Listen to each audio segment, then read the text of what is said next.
आशा करता हूं आप सब बहुत अच्छे होंगे। मेरा नाम है सिद्धांत अग्निहोत्री। स्टडी ग्लोस पे आपका बहुत बहुत स्वागत है। दोस्तों, बांग्लादेश हमारा भाई है। वहां के जो लोग हैं वो हम एक एक अटूट बंधन है। रविंद्रनाथ टैगोर का जबरदस्त कनेक्शन है भैया। नेशनल एंथम उन्होंने लिखा, बांग्लादेश का भी भारत का भी। आप ये समझिए कि बांग्लादेश पहले भारत का ही पार्ट था, लेकिन नफरत नफरत नफरत क्यों ऐसा हो रहा है, क्यों बांग्लादेश के लोग सपोर्ट कर रहे हैं, ये समझ से बाहर है। इंडिया आउट कैंपेन बांग्लादेश में भी दोस्तों शुरू हो गई है। इलेक्शन में इसने जोर पकड़ा, फिर नीचे गई, लेकिन अब फिर ये जोर पकड़ते हुए दिखाई दे रही है। तो हम बात करेंगे इसकी, लेकिन उससे पहले दोस्तों मैं बताना चाहता हूं कि हमारी होली सेल सिर्फ आज के लिए रात 12 बजे तक हमने इसको एक्सटेंड किया है। तो सारे कोर्सेज को जरूर अवेल करें। 30% ऑफ है। पर्सनैलिटी डेवलपमेंट जो बहुत महंगा मिलता है, 30-40 हज़ार का, वो हम सिर्फ आपके लिए 300 में लेके आए हैं। Dark psychology, NCERT, UPSC, many courses. तो हमने एक दिन के लिए इसको और एक्सटेंड किया है। तो अब हम बात करते हैं। पहले हम इंडिया और बांग्लादेश के रिलेशंस की बात कर लेते हैं। भारत और बांग्लादेश कितने क्यों जरूरी है भारत बांग्लादेश के लिए और बांग्लादेश भारत के लिए। देखिए, सबसे पहली बात तो सिक्योरिटी तो है ही है, उसमें भी हम बाद में आएंगे। अगर इतिहास की बात करें तो भाई ये बंगाल था, पूरा बंगाल एरिया, और यहीं पे ही तो ब्रिटिश आए, बंगाल प्रेसिडेंसी बनाई। लेकिन आज़ादी के बाद 1947 के बाद, देखिए ये हर किसी को बात पता है, बट फिर भी मैं आपको बता रहा हूँ, बांग्लादेश जो है वो पाकिस्तान के पास चला गया। अब पाकिस्तान ने, जो वेस्ट पाकिस्तान था, उसने भर भर के इनके रिसोर्सेज को यूटिलाइज किया और इनको सेकेंड क्लास सिटीजन का दर्जा किया। बहुत लोगों को मारा पीटा, खत्म कर दिया, उर्दू थोप दी। तो यहाँ पे शेख मुजीबुर रहमान जो है वो खड़े हो गए और 1970 में जब इलेक्शन हुए तो इनकी आवामी लीग सत्ता में आ गई। वेस्ट पाकिस्तान ने बोला हटा दो, मार दो सबको, खत्म, खेल खत्म। वो जनरल टिक्का खान को बोला सबके टिक्के बना दो, नियाजी सब के सब, खौन, एवरीथिंग, ठीक है। तो अब उसके बाद ये एक जेनोसाइड शुरू होता है। पाकिस्तान ने जो हत्याकांड किया है ना बांग्लादेश में, मतलब आप ये समझिए कि लाखों औरतों का रेप किया, मास रेप हुए, rape as a weapon of war, कितने ही लोगों को मार दिया, ऑपरेशन सर्च लाइट चलाया। तब जाके 1971 13 दिसंबर को भारत ने युद्ध छेड़ा और भारत ने बांग्लादेश को आजाद करवा दिया।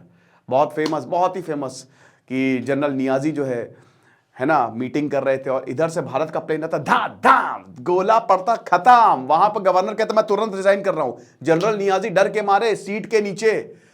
उसके बाद अगले ही दिन जनरल जेकब आते हैं भारत के और ऐसे आते हैं एकदम मुंह पे फेंकते हैं कि सुनो साइन करो इसको, 20 मिनट दे रहा हूं तुमको, साइन इट।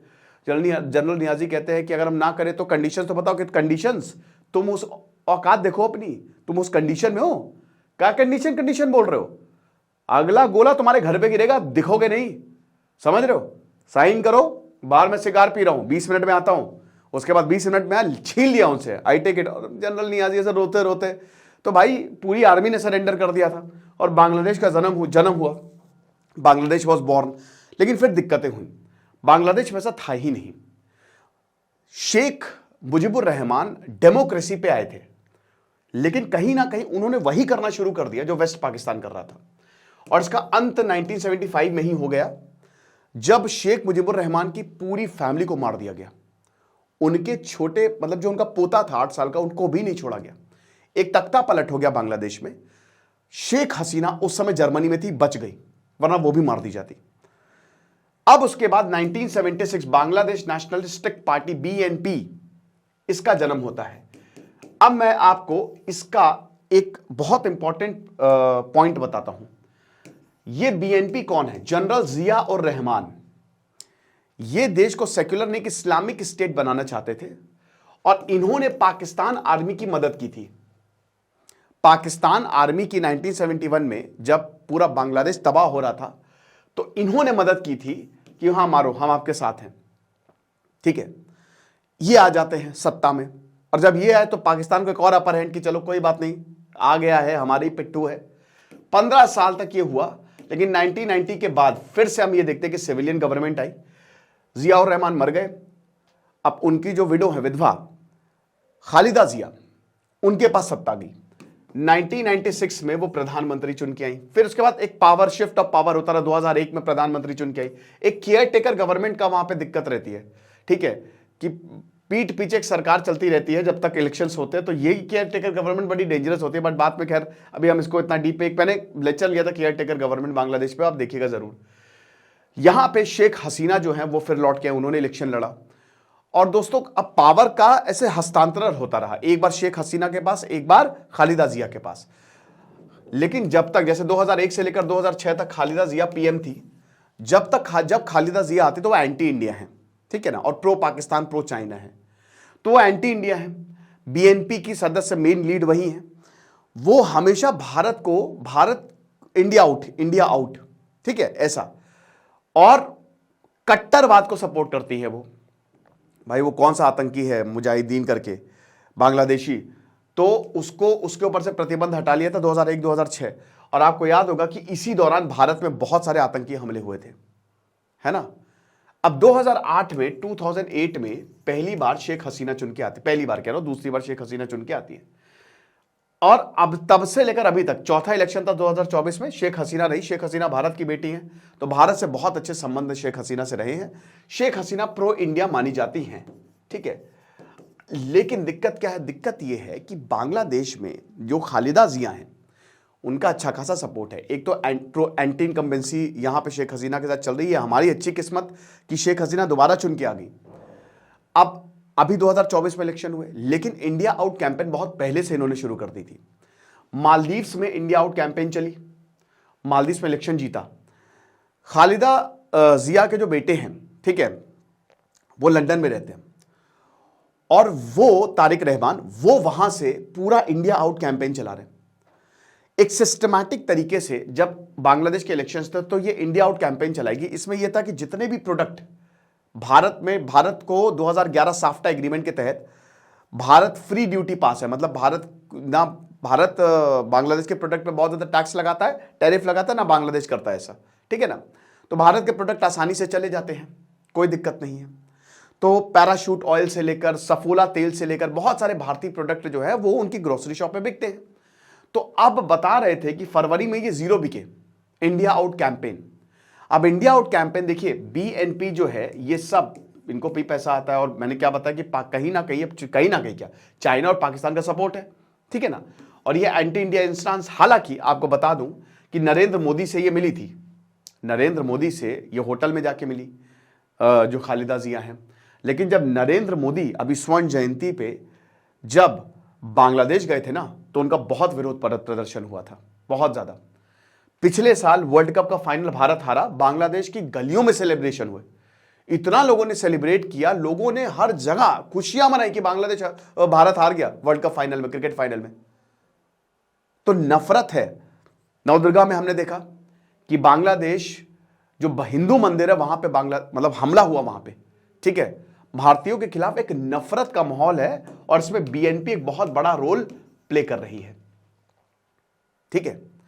अब देखिए सत्ता में तो आएंगे नहीं है, 5 साल तक तो दूर ही है, लेकिन इससे कोई नकार नहीं सकता कि ये मूवमेंट जो है ना वो जोर पकड़ रहा है।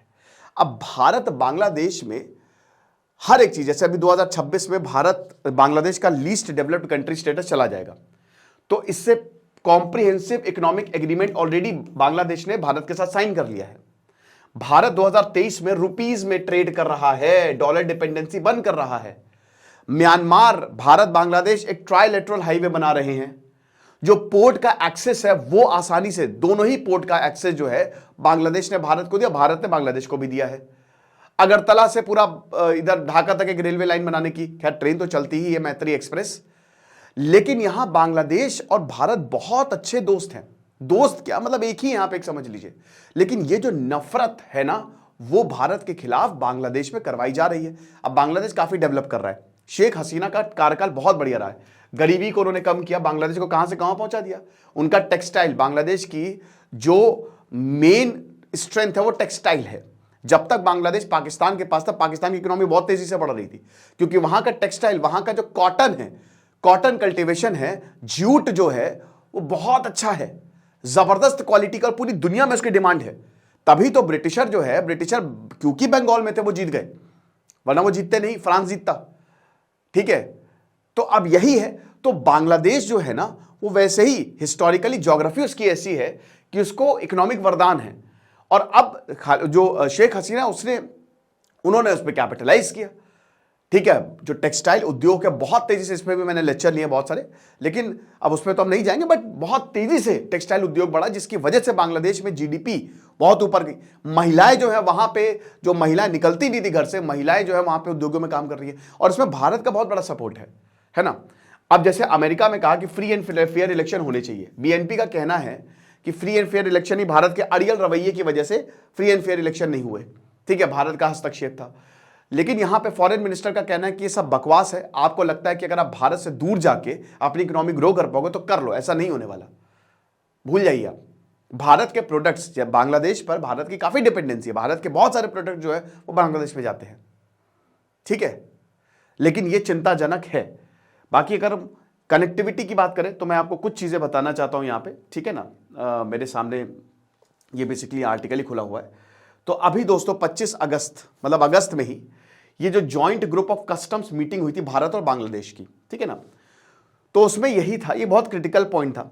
और इसमें क्या क्या डिसाइड हो, अब देखिए कि लैंड कस्टम स्टेशन, देखिए भारत बांग्लादेश से सबसे बड़ा बॉर्डर शेयर करता है 4000 किलोमीटर का, 7 राज्य सीधा भारत और बांग्लादेश की अगर बात करते हैं तो वो बॉर्डर शेयर करते हैं, ठीक है। नॉर्थ ईस्ट से मैं भी गया था मेघालय, तो दाउकी रिवर है, उधर बांग्लादेश है, इधर भारत, अब मजा आती है, बहुत बढ़िया, ठीक है ना, बहुत अच्छा।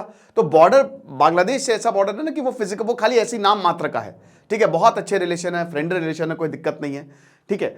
तो सबसे पहले तो लैंड कस्टम स्टेशन जो है वो बनाए जाएंगे, ये बोला। फिर उसके बाद पोर्ट रिस्ट्रिक्शंस, ठीक है, बहुत इंपॉर्टेंट, स्पेशली जो मोंगला पोर्ट है ना, चाटोग्राम और मोंगला पोर्ट को यूज करने की परमिशन जो है वो 13th, हर साल ये जॉइंट कस्टम मीटिंग होती है, तो पिछली मीटिंग में दे दी गई थी, इस मीटिंग में इसको और ज्यादा बढ़ाया गया, ट्रायल रन्स जो है वो किए गए। इलेक्ट्रॉनिक कनेक्टिविटी की यहां पे बात की गई है, ठीक है, कि बहुत सारे जो डिजिटल कोलैबोरेशन है वो हम आपसे करेंगे, हम इलेक्ट्रॉनिक कनेक्टिविटी बढ़ाएंगे, और उसमें भारत जो आपको चाहिए, भारत उसमें साथ देने के लिए आपका तैयार है। पहले से ही कस्टम डेटा एक्सचेंज की, कस्टम डेटा एक्सचेंज की पहले से ही हम अपना डेटा एक्सचेंज कर लेंगे कस्टम का, उस हिसाब से आप देख लीजिएगा कि आपको क्या खरीदना है, आपको क्या नहीं खरीदना है। अब देखिए भारत की बात करें तो भारत का 8 बिलियन यूएस डॉलर का एक्सपोर्ट रहा है अप्रैल से लेकर नवंबर 2022 तक। तो भारत ने बांग्लादेश को इतना पैसा भेजा है, ठीक है ना, मतलब इतना जो है वो एक्सपोर्ट किया है। फिर उसके बाद भारत का duty free, quota free access Bangladesh है, ठीक है, कि वहां पे ज्यादा टैक्स लगते नहीं, और सेम रेसिप्रोकेशन है, बांग्लादेश भी जब हमको अपने प्रोडक्ट बेचता है तो हम भी उसके साथ वैसे ही व्यवहार करते हैं जैसा हम बांग्लादेश के साथ कर रहे हैं। साफ्टा एग्रीमेंट जो हमने 2011 में साइन किया था। रुपी में, जैसा कि हमने बताया कि रुपया में 2023 में, पिछले साल जुलाई में ये डिसाइड किया गया कि जो आपका ट्रेड है अब हम रुपया में करेंगे ताकि डॉलर पे डिपेंडेंसी कम हो पाए। डिफेंस की बात करें, चलो वो दो कौन सी एक्सरसाइज है जो हम बांग्लादेश के साथ करते हैं, जॉइंट एक्सरसाइज बहुत ही इंपॉर्टेंट है, चलो ये कमेंट बॉक्स में बताओ। एनर्जी की बात करें तो जैसे भारत और India Bangladesh friendship pipeline treaty, इसके तहत क्या है कि सिलीगुड़ी वेस्ट बंगाल और जो बांग्लादेश में डिस्ट्रिक्ट दिनाजपुर है वहां पे एक पूरी पाइपलाइन जो है वो बिठाई गई है, डीजल की, हाई स्पीड डीजल पाइपलाइन जो है वो बिछाई गई है, ठीक है ना, MMTPA जिसको बोला गया 1 million metric tons per annum, ठीक है। साथ ही साथ अखौरा अगरतला रेल लिंक, मैत्री सेतु ये बना है। तो कनेक्टिविटी और एनर्जी में भी हम बहुत ज्यादा जो है वो बांग्लादेश को सपोर्ट करते हैं। और जैसा कि हमने बताया, देखिए दिक्कत रहती है रोहिंग्यास की, जैसे प्रॉब्लम रही है, ठीक है, भारत ने बोला कि रोहिंग्यास को हटाओ, आप बांग्लादेश के हैं ओरिजिनली रोहिंग्यास, तो आप उनको लो, दिक्कतें रही ऐसे दिक्कत। लेकिन भारत का बहुत अच्छा दोस्त रहा है। इंडिया आउट कैंपेन से बांग्लादेश को, भारत, देखिए भारत को तो नुकसान है बट बांग्लादेश को उससे ज्यादा नुकसान है। तो ये देखना चाहिए, सिर्फ जज्बात में आके फैसले नहीं करने चाहिए कि कौन देश कितना किसी के काम आ रहा है। चाइना तो बर्बाद कर देता है, ये हम सबको पता है, खत्म कर देता है चाइना, तो हमको ये नहीं करना चाहिए। ये लेक्चर था, आपको क्या लगता है आप मुझे कमेंट बॉक्स में बताइएगा। बांग्लादेशी भाई हमारे क्या सोचते हैं, तो हमको खुल के सोचने की जरूरत है, थोड़ा लिबरल माइंडसेट रखने की जरूरत है। Thank you so much.